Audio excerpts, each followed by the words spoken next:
Hi there, this is Jimmy Roberts. You know, when it comes to the game of golf, there is no place on earth like the metropolitan area. It's always been a special place for the game of golf and also for golf writing. Some of the most esteemed and accomplished journalists covering the game work here. Now, you'll get a chance to hear them right here on the Metropolitan Golf Writers Association podcast. Enjoy. All right, so first of all, on behalf of the membership at Woodway, and more importantly, the staff here at Woodway, thank you very much for coming. We're very proud of our club here, the facilities that we have, the staff, the membership, but even more importantly now, thanks to these two gentlemen here, the golf course that we have. And I'm going to I'm going to talk a little bit about the history of Woodway, some of the changes that happened in the first 100 years, and then I'm going to turn it over to the more important stuff, which was the restoration that these two gentlemen put together from 2018 on. So the last 7 years of our history. So with that, I'm going to get started. So the club was founded in 1916. It was founded by 8 members from Weeburn. Weeburn Country Club. The original Weeburn was a 9-hole course about 3 miles from here as the crow flies. And these 8 members wanted to expand the course to be 18 holes. That got voted down by the membership, and the new Weeburn now is 18 holes. It's about 1.5 miles from here as the crow flies. When it was voted down, 8 members moved here. They found this ideal property here, 185 acres of farmland.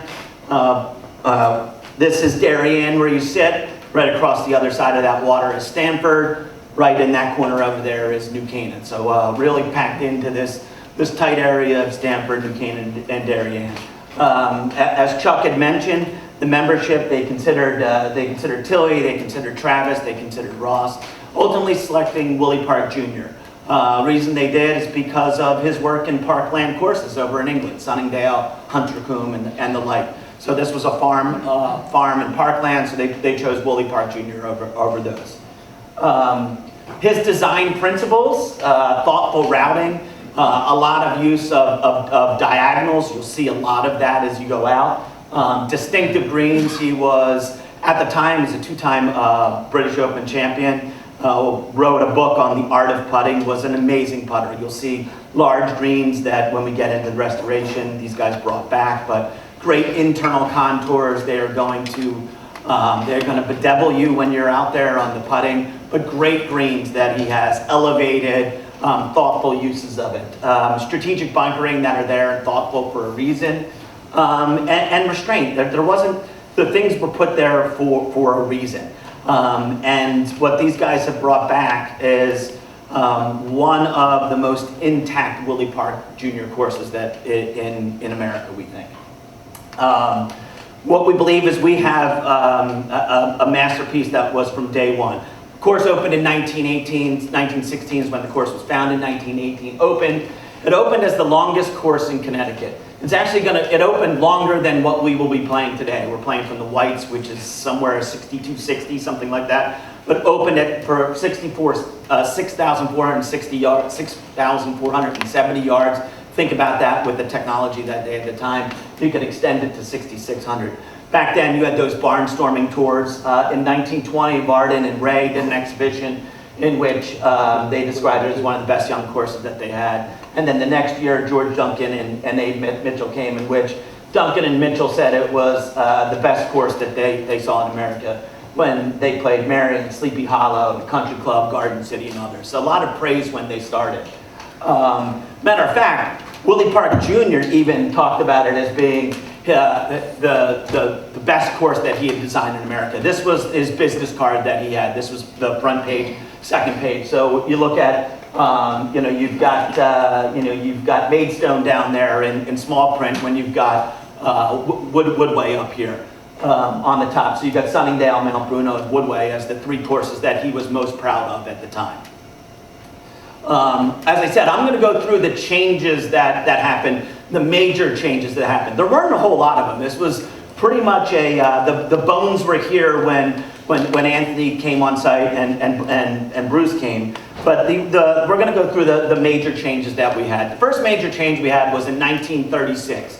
This was the original clubhouse. We don't sit in that clubhouse today. That's different. We'll get to that change later. But these were two, right here, these were two original buildings that were on the farm that had been connected, and they wanted to extend the clubhouse a little bit. So you'll see that the original green was up here. It's kind of, when you're playing today, you're going to walk across a road that goes back to pool and tennis. It was kind of there, and the green was moved up. So that is one of two non-original greens that we have on the course.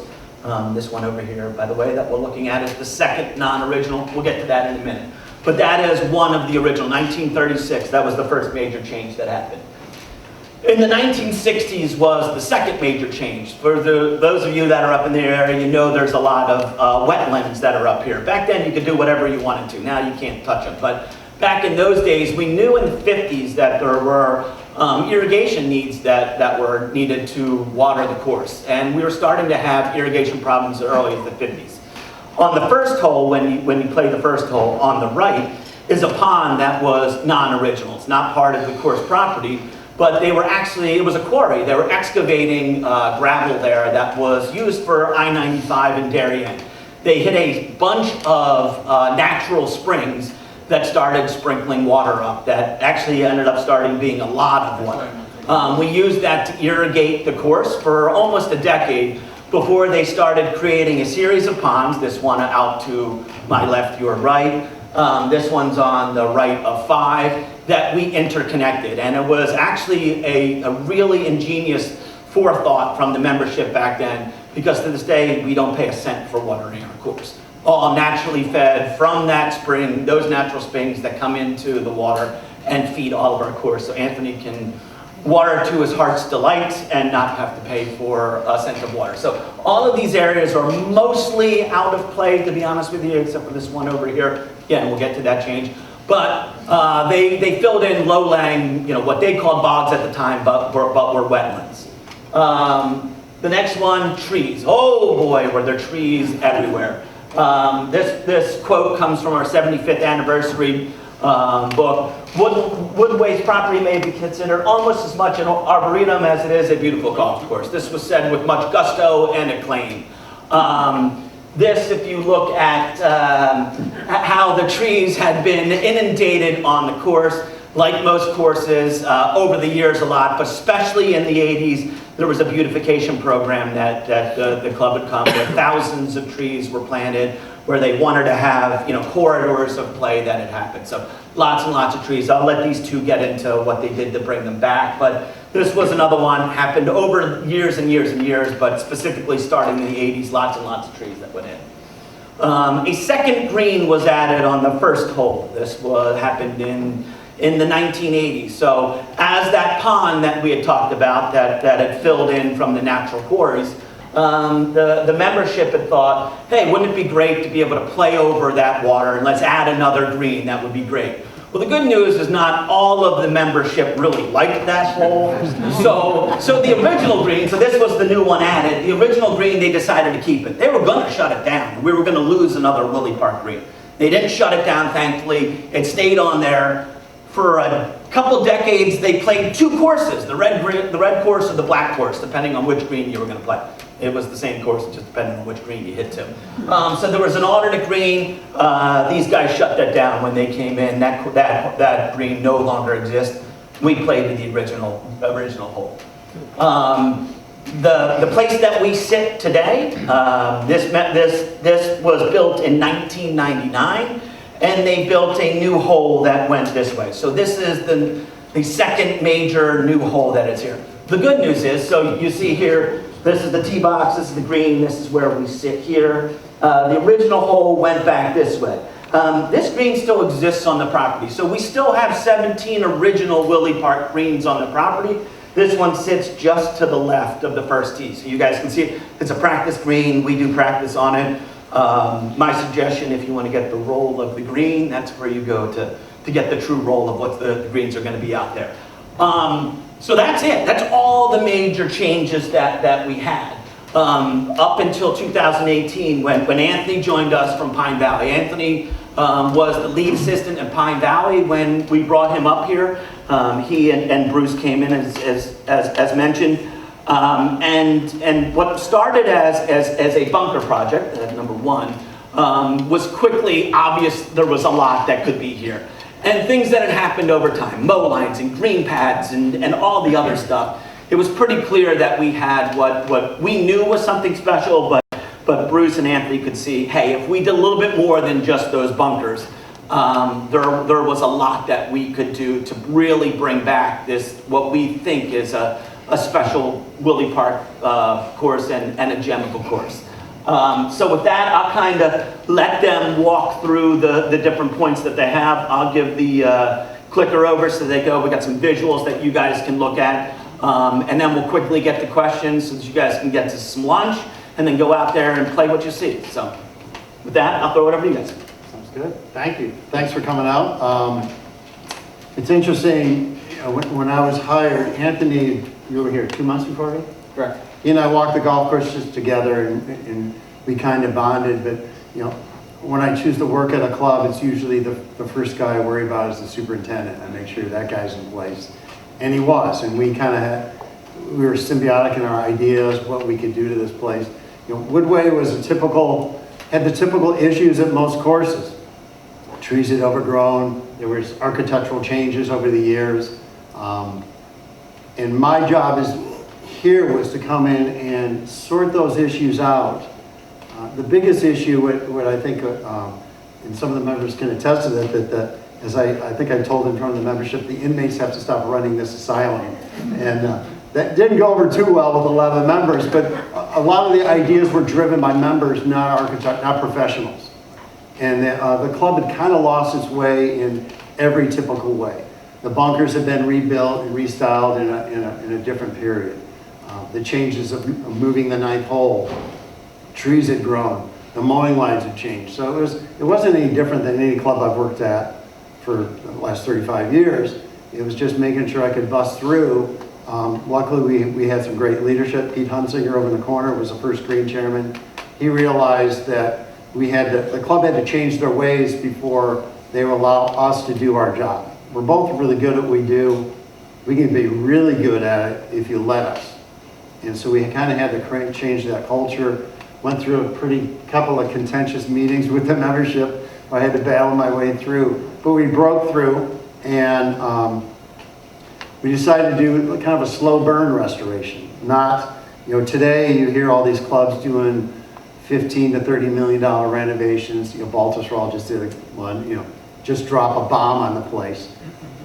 I could, as Bryan said, the bones of this golf course were really, really good. The greens were really good, and I also I had the confidence. I had a superintendent that we didn't have to rebuild them. When you rebuild greens, you're shutting down your golf course for a year, and we didn't. The membership and I didn't have a stomach to do that, so we could expand the greens out, fix the trees, and we'll go through each one of those. But simple stuff: fix the trees, the mowing, bunkers. Obviously, restore them back to the original look. Expand the greens out to the original side without rebuilding them. And those are the bases of restoring an old golf course.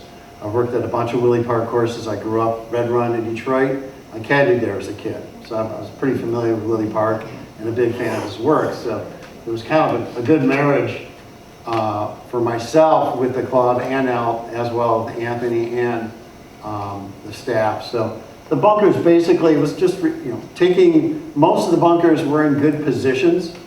You know, we had the old era photos, all that good stuff, all the good documentation. It was just rebuild them so they're functionally playable, functionally maintainable, and had some artistic flair to them that looked like an old Willie Park Junior course. So basically we went through the golf course in 2019? 19, yes. 19. August of 19 we started. We rebuilt all the bunkers. You want to talk through the process, the type of building bunkers and stuff like that? Yeah, so when I arrived here in 18, the mantra was 1, grow grass, 2, fix the bunkers. Because the old liner that was in there was the Trapper 2, and a lot of the sand was contaminated along with the liner itself showing through. So first job on top of that was to hire an architect, Bruce Hepner, you see here today obviously. Once we brought him on board, we had to go with the construction company who I worked with for a decade or more at Pine Valley Golf Club, McDonald and Son. And between the three of us, I think we really hit it out of the park. And the bunkering that we chose was the better Billy bunker, and brand new fresh sand. And they've just been tremendous through the 6 full seasons now that we've had them. Seen all different kinds of weather patterns through here, just like the rest of the country does. And they've held up maintenance-wise and what have you. So it's been a great improvement to the property, along with what we're going to be getting into that progressed into tees and a couple green renovations. So mowing lines, that's one of the cheapest ways to fix the golf course. You know, golf is supposedly played on short grass, and old strategic architects like Willie Park, he wanted the ball to roll and continue to roll. You know, the days of the really narrow fairways, that's a U.S. Open. But these old designs, you go to St. Andrews, Royal Melbourne, there's a lot of short grass, the ball rolls out of position. So we wanted to restore the mowing patterns back out to the original sizes, to bring the greens back into play, bring the fairways back, the bunkers back into play. We want the short grass as close to the bunkers as possible. So this is a great example before, the typical old narrow fairway, pinch in the approach. The old guys were from Willie Park from Scotland. What do? You run the ball up into the green, but you have to have the opportunity to run the ball at the green. So the left is more modern American architecture. We're trying to get back to old world where the ball, you can get the ball on the ground and run it into certain positions, not just an aerial game. So you can kind of see my sketching of what I plan to do, and then there's the after. So you can see the approach opened up a little bit more. Some of the hole locations, the proper shot was to run it into. Some hole locations, the proper shot is to flight it to it. Golf architecture is to give you the options to score. I don't dictate how you play. I'm going to give you an open board and give you the options to hit different shots. That's great strategic architecture, and you can see that's what we tried to do here. And pretty much every hole we open up the fairways a little bit wider, only in the case where a ball could roll in potentially into trouble. Royal Melbourne, if anybody's been to Royal Melbourne, the first hole is 100 yards wide. But if you play it to actually score and hold that green, you have to hit like an imaginary 20 yards spot. And it might change from hole location to hole location. So we want to give you the option to figure out how you play the hole. We're not going to dictate it. And Willie Park Jr. was great at that. It's strategic architecture. It's not penal. We give you the rope, you can swing from or hang from it, basically. Once you hit the next one. Greens, it's probably the most important thing you can do at any golf course, expand the greens back out to the original size. I always tell people you can have 18 greens, great greens in a cornfield, you have a great golf course. You got the greatest piece of land, and you have ordinary greens, you have an ordinary golf course. It's all about the putting green. Willie Park was definitely all about the putting green. So when I got here, they shrunk over time. It's just slow, incremental, an inch a year over 60 years is a lot. How many feet? Quite a few feet. So these greens had shrunk in. So, and I also had the confidence, we had the great superintendent that could do this without rebuilding them and blowing them up, because that's costly and time, shut down the golf course. So we expanded the greens. You can see that. There's the old green, the old green on the left. The red line is the old green, but you can see how much we've expanded. And what you do is you capture those great Sunday hole locations. The ones in the corners, they're tucked behind contours that are flowing from the inside out. So it's probably the most important thing I do at a golf course is expand the greens back out to the original size. And then it gets interesting. I was talking about earlier. The pins on the left, maybe you want to be on the right side of the fairway. The pins on the right, you want to be on the left-hand side. But you got to have the greens to tuck those hole locations to make the rest of the golf hole work back to the tee. Why don't you talk about the process? Yeah, so these greens, and I didn't give you Sunday pin locations. You don't have to worry about that. So these 100-plus-year-old greens are your original push-up greens, outside of 9, which is not original. What we did in expanding them is more just the mow lines, kind of filter them out into the approach, bringing them back to where we felt was right to coincide with what Bruce was saying. Because I'm a strong believer of keep with what you have. When you do these expansions, sometimes you'll core out that section and then you add a different mix, which is totally different from the 100-year-old soil that is broken down and been compacted over the last 100 years. So it's my job as the agronomist to help kind of just treat those areas the same and keep them the same so that it's more consistent. You don't have two different playabilities on one single hole. So it was more just managing the soil, reading the soil, and taking it from there. Tees, back in the old days, even Garden City Men's Club a couple of years ago, there was just 2 markers, which I thought was great. You go play, you go overseas and there's a rock. And the starter goes, laddie, go play from that, and you go play. You don't realize it's only 6,000 yards, but you go play it and you're happy. Obviously in America, we've Americanized the game that we want a tee for our own personal game. We end up getting 6 sets of tees in some modern courses. So, we kind of inherited, we knew what the original routing was, so we didn't change it much, but, we are cognizant that there's a lot more golfers, there's a lot more kids, a lot more women playing the game than there were back in the 20s and 30s. So, my job is to, one, listen to all the golfers and give enough tee space for the best golfers and the beginning golfers, and make sure there's enough tee space in between that we can move those tees around a little bit. Nothing I hate worse than you go to a golf, if I'm a member of a club and I pull the club on a par 3 before I even get out of it, I even check where the tee marker is.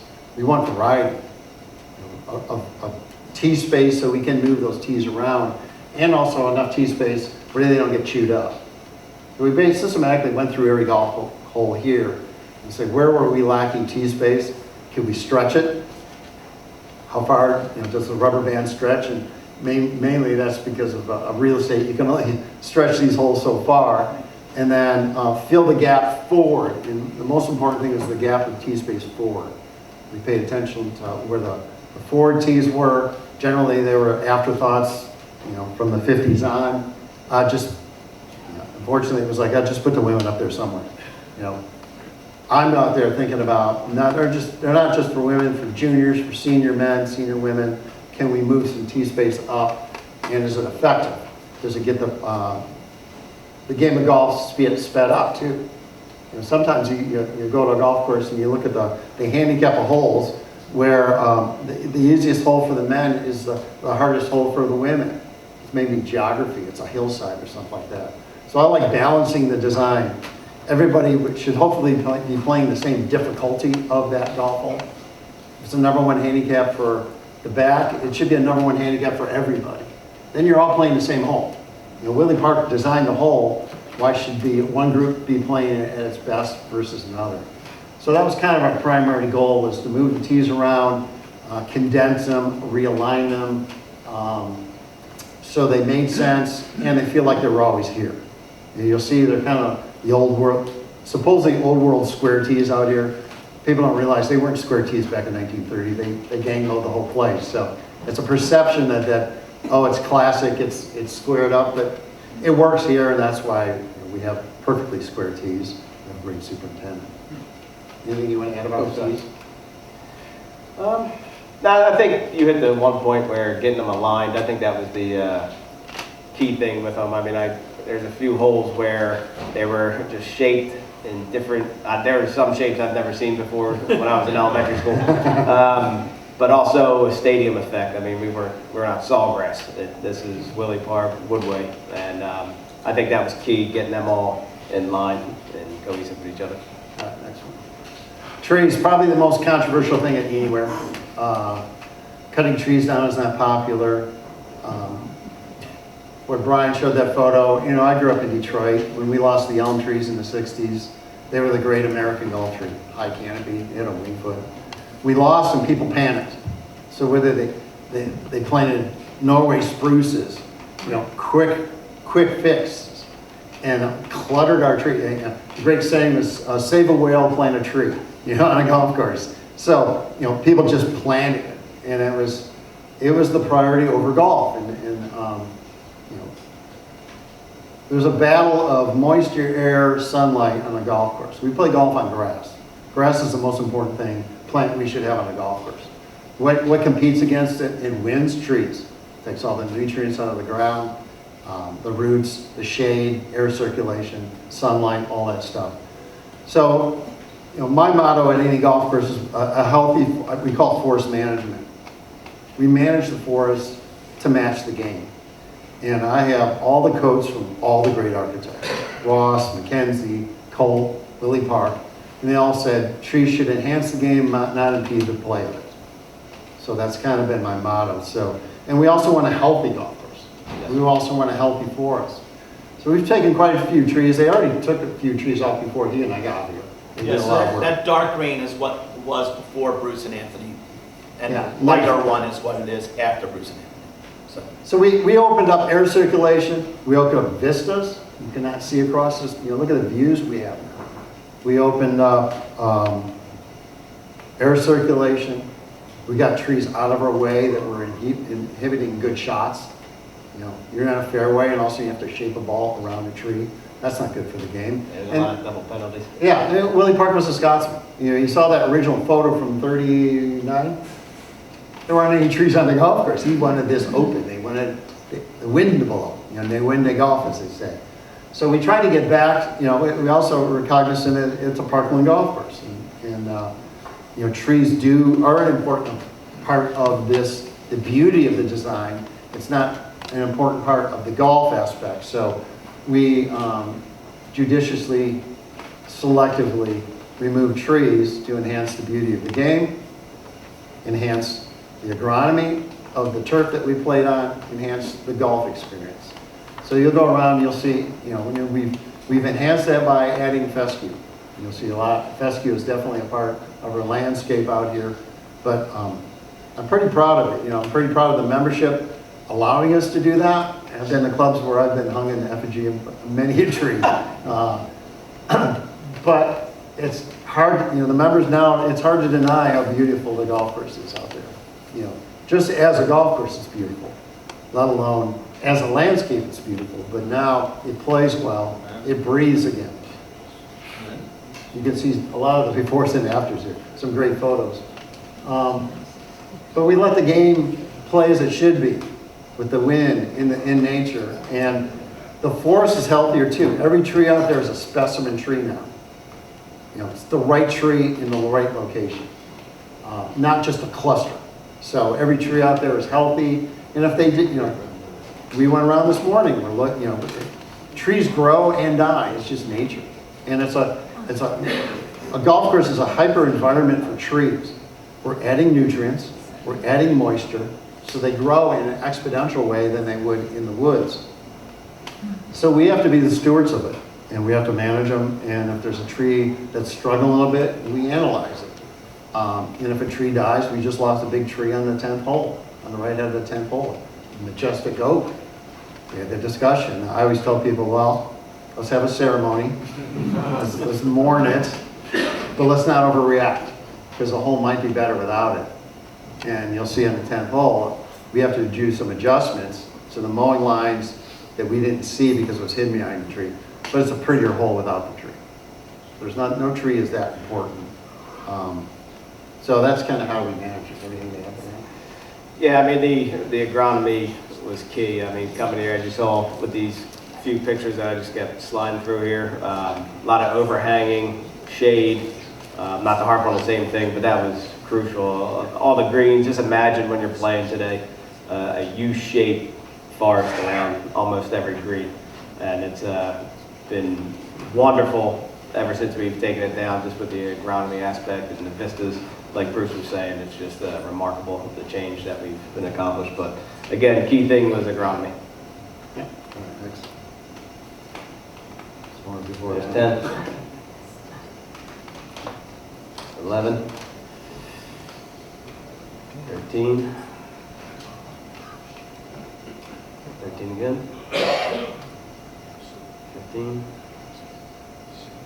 That's that U shape I was talking about on 16. You saw a lot of that around the greens when we got here. And what you see now, I mean, approaching that tee and just standing at the tee box, it's very intimidating. I call it the volcano, and just a beautiful 16th hole here at Woodway. So, you know, part of it was also opening vistas across the golf course. You get up, when you get up on 11 tee today, you can see the expanse of probably 3/4 of the golf course. I think that's also important too. I think golf is a social game. I love watching. When I'm playing, I'm always watching the guys play the next hole or the tee shot, and it's also yelling at those guys and giving them crap or whatever if you're a member. But it's, you know, it should be open. We should see everything, you know, and I think that's important what we've done. We've opened up vistas. You didn't have this view. You know, I can see the layering of the bunkers from the E green over to the first tee, or first green. It's just a beautiful landscape, and that's what vistas do. Hey Bruce, can I ask a question? How many trees would you guess are gone? We don't tell. We don't kiss and tell. Not when it's being recorded, we won't. It's the perfect amount. How's that? We were just at Knickerbocker, New Jersey, right? That's a classic course, Seth Rayner, where they took around at least 2,000 trees down. Yeah. I know Wingfoot has done 4,000 or 5,000, so but they have 2 courses. It's each club. And it's what's being done, what you're talking about. Yeah, it's almost an overreaction. You saw Oakmont. I think Oakmont took too many trees out. They were being. Well, they're crazy out Yeah, they are. But you know, it's still the perfect tree in the perfect location. It doesn't hinder the game, but it's like obviously Marion's perfect. You got like one oak tree separating 2 golf holes, and it's just majestic. These are parkland golf courses. You know, it's America. I spent a month in just in the estates around London studying old English estates and how they had the right tree in the right location. It's not like I would say clubhouse landscaping is like Versailles. You know, very formal, but out there, the famous Capability Brown was a great landscape architecture who started the natural school of thought. And so I spent a month just studying English estates, and because I knew that's what we were building here in America. We had forested land that or even farmland. You know, I always think that, you know, I live in the Midwest, and I love going by a farm field, and there's that one majestic tree that's right along the fence line. It reminds me of a great golf course. You know, it grew because it was a weed, but it grew up because they couldn't plow it. But there's that one tree that sets that landscape there. apart. Oak tree in Oklahoma. Yeah. No, not that one. It's got the noose on it, which I don't like. Let me ask you, this took about how long to, say, get done? We started 7 years. He and I were hired 7 years ago. We started in earnest maybe 6 years ago. So, how much did you have to close down? Never. Never know. No hole? No. Without play ever? Not once. That's the. I like it. You know, I've been doing this for 35 years. I worked for Tom Doe for 20 years. You know, I've built courses all around the world. But it kind of bothers me, this new wave of, you know, I've been restoring courses that long. And, you know, 30 years ago, we didn't have the money that people have money now, blowing up a golf course and doing a $20 million project. We were doing it on a slow burn. Because we had this gentleman here, we didn't have to blow up the greens, so we didn't have to close the place. And I you know, that's my preferred work. We did all of this. This is as good as any club in this Med area, condition-wise, design-wise, because Willie Park Jr. But we did this with a fraction of the price, and we never closed it. And I ask that because it is in vogue to a degree in this area to close the club for a period of time. Hudson National in Westchester closed for a year. Golf Club of Purchase is just reopening after closing for a year. Patterson. Silver Spring, Yeah. well, Patterson, my sister's belongs to. We didn't close the course. So Jaeger Kovic We didn't is assess doing- the membership. We didn't go to 9 figures. Well, we did it in a very deliberate way that the membership is very proud of. And that's because of these 2 guys. Yeah. We're proud of that. I've done that all my course. I worked at Piping Rock and Fairfield. We did the same thing. A slow burn is still the best burn. You know, but this now generation right now, people are, you know, impatient. Let's just blow it up. We got all the, your money's free right now. You know? A lot of this young generation takeover clubs weren't around in 2008. They didn't feel the pain of the recessions, and they've never been in a gas line. This is the tree we just lost, right? 2 weeks ago, that we were talking about. So we were able to do it the old school way, and I think it's the best way because we have a great superintendent. We have great support from a club. They were pretty happy we never closed it. Their pocket books are, you know, books are pretty happy too.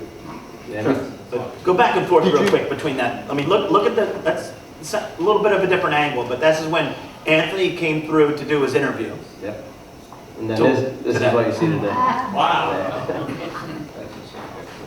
Same It's a little picture. bit of a different angle, but yeah. All right, let's go to questions. Did you move up any of the fairway bunkers to accommodate the longer modern game? You usually do that with tees. You move the tees back. Do you have the room to do that? Yeah, there was, you know, we moved the bunkers around a little bit, you know, but it's hard, you know, right now with the ball and the equipment and the swing speed, you know, the good players, you know, it used to be, you know, really good players were here and the rest of us over here. Now the good players are way over here because of the equipment. You know, I got clubs where they're hitting at 340. You know, if you get on the tour, they hit 85%. They can hit it farther. But amateurs, they just swing on. They don't care. They're not playing for money, so they just bomb it. So, you know, that discrepancy between your typical average handicap at any club is an 18. They're still buttoning about 220.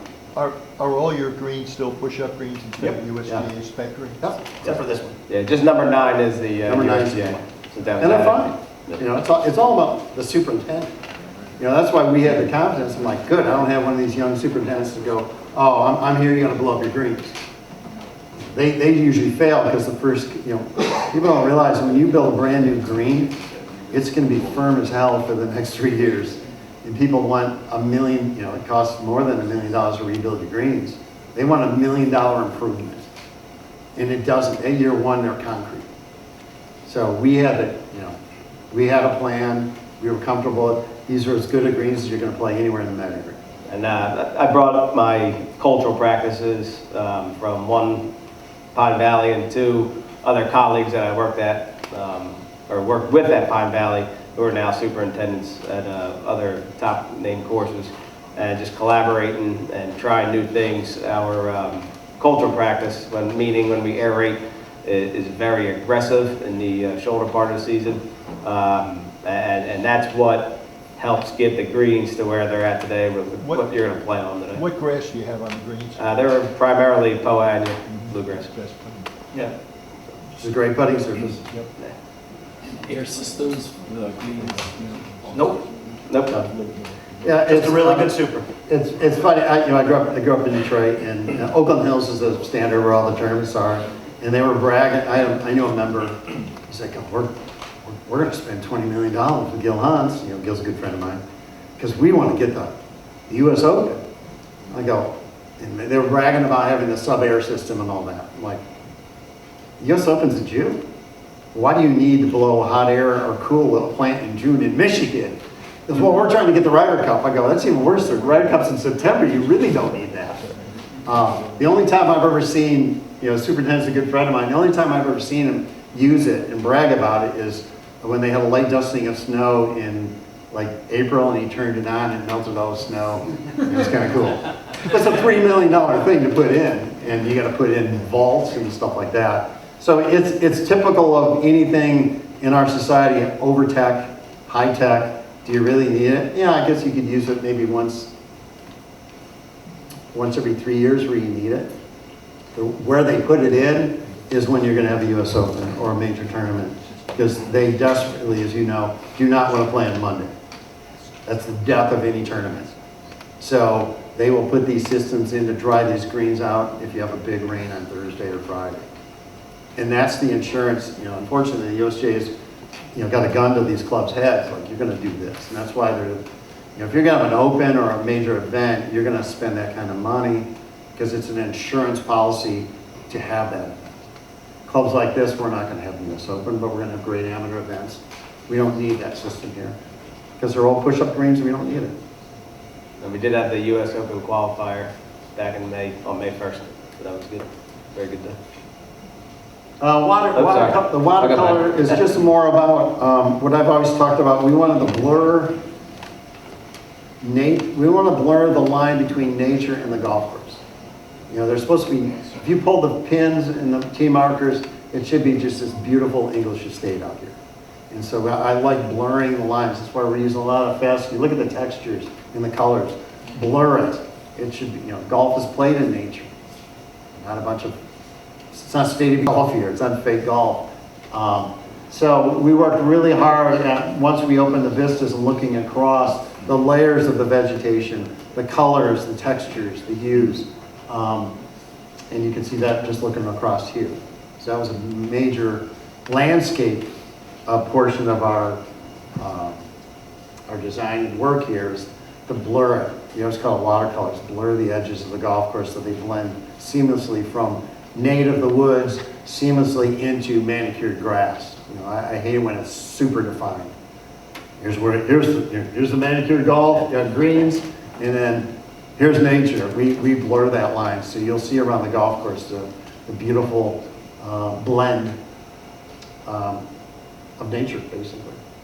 Yeah, we went from essentially 185 acres of different colors of green that were cultivated to taking areas out and really blending that in. And when you guys get out there and see the rest of it, it's striking on how beautiful it is. And you know, that's a big testament to these two. Yep. All right, so as mentioned, yeah, go ahead. Oh, excuse me. Well, appreciating that we're here today to really experience and understand Woodway Park Jr.'s exquisite design at Woodway. It strikes me in an historical context, and especially Bruce might want to comment on this, that in 1916, Woodway Park was in Northville, Michigan, to design Meadowbrook Country Club, and which was underwent a restoration, 2016, I believe it was, to bring that back. So there's the potential for an interesting synergy, perhaps, between Woodway and Woodway Park's design at Meadowbrook, something you might wish to explore as a companion, club situation. But perhaps, Bruce, you might make a few remarks about any similarities that could exist between Meadowbrook and Woodway here, because I'm sure you're very familiar with Yeah, I know that really well. Yeah. The interesting thing about Meadowbrook, I interviewed at Meadowbrook, and it was a pretty good Woodway Park Junior golf course sitting there. They hired a young guy, Andy Staples, a good friend of mine. He basically blew it up and reinvented it. They went over to England and studied the holes. So they grabbed holes from England and brought it here in the United States. So it's not a true restoration. It's a recreation. I would say and they did a great job. But it's a recreation of a Woodway Park golf holes, not necessarily what they had there. Okay. So what I've done, Red Run in Royal Oak, where I grew up, we restored it because it was already there. Same thing here. We didn't have to recreate this. It was already here. We had to get rid of the ninth hole, or the green over there in the first hole, because the original Woodway Park green was sitting there. So here we truly restored it because it never left the building. We just had to uncover it, basically. So, but I work at a bunch of them around the country. I'm a big fan. I don't know if you knew Archie Baird from Gullen. His wife Sheila was a park. Mungo Park was her dad. So I have a great affection that we were here honoring him. I didn't create anything out here. When I restore golf courses, you check my ego at the door. This is not my golf course. This is Woodway Park's. We were just trying to uncover the years of. It's not neglect. It's just not understanding what it was and getting it back to where it kind of lost its way, this golf course. So we got it back. That was the priority. It wasn't building a new green or changing things. It was trying to get it back to what it was originally. And I think we've come pretty close. We were pretty faithful. So Meadowbrook is done really well, but it's not really a restoration. It was a recreation. If somebody's recreation of it, I'm my ego's checked enough that Willie Parker's a lot better architect than me, so I'm not going to recreate his stuff. He's long dead. So here, most of the clubs that I've worked at, we've tried to restore instead of recreate it. Thank you. Yeah. All right, so to wrap this up, as I said, we're incredibly,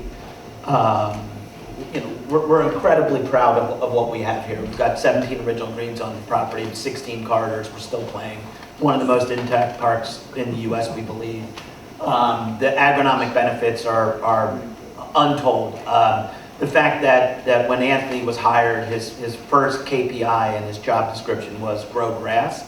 The fact that you couldn't grow grass here because of all the trees, when you go out there and you see how pristine our greens are, you're going to go, wait a second, you couldn't grow grass at this place? Are you kidding me?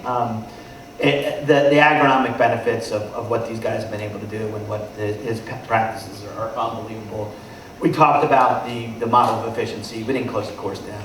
It was not an 8-digit restoration. We didn't do an assessment. Things we're really, really proud of. We're not chasing the Joneses here as members that everybody else is doing. We're doing it our own way. And then, look, guest rounds are up, member rounds are up, the rankings are going up. Our wait list is, long and healthy, thankfully.